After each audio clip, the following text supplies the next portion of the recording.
Well, it was every bit as bad as the experts predicted, but not the catastrophe that it might have been. Temperatures around New South Wales soared into the 40s today, fuelling 130 bushfires. But the massive firestorm that authorities were worried about hasn't eventuated, at this point anyway. Nonetheless, it's far from over. Around 30 bushfires are out of control. Firefighters remain on high alert across the state, and after a brief cool change tonight, we're in for a second blast of extreme heat in a matter of days. Too close for comfort. Firefighters get as near as they dare to douse the flames spreading across large areas of New South Wales. Soaring temperatures and increasing wind speeds are proving to be a combustible mix. The fires have left swathes of once lush terrain looking like a conflict zone. Not surprisingly, the authorities have imposed a total ban on lighting fires throughout the state. National parks are closed and more people are being told to leave their homes as a precaution.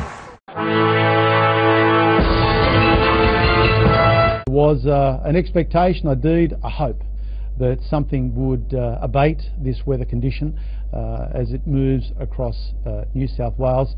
The fact is that it is not, and we are being confronted with a situation where up to 3 areas are deemed to be catastrophic in terms of the fire conditions. All state forests and national parks have been closed as a precaution, and total fire bans are in place. Till now, attention has been on Australia's southern island of Tasmania. Fires there have ravaged 20,000 hectares of forests and farmland since Friday. Prime Minister Julia Gillard describes the situation in certain areas as very dangerous. The last 4 months of 2012 were abnormally hot in Australia. The country, now on fire alert, is going through its worst heat wave in more than a decade.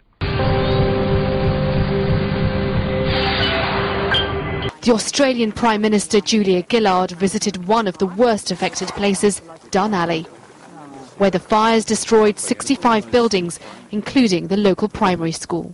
The very fact I'm here is to send a message that the rest of the nation has got its eyes on Tasmania, and the rest of the nation is thinking about the losses here and will be supporting Tasmanians through.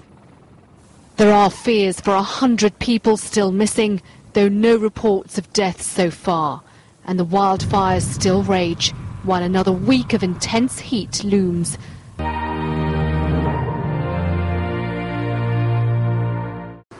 The Fire Service of New South Wales has described conditions across much of this state as catastrophic.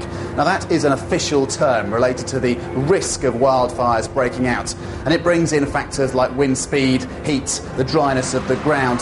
All it needs in those circumstances is a discarded cigarette butt or a spark from an electricity pylon, or in some cases arson, for a fire to break out. And once these fires break out, these strong winds, which are building all through Tuesday, spread the fires very, very quickly. The flames leap from one location to another. And although firefighters have got around 100 fires under control, there are at least 30 across New South Wales that they haven't. And those are the ones that they're concerned about. Those are the ones that could spread and risk people and property.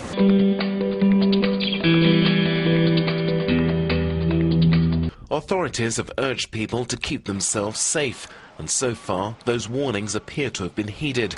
There have been no reports of deaths, although many people are still missing in fire-affected areas of Tasmania.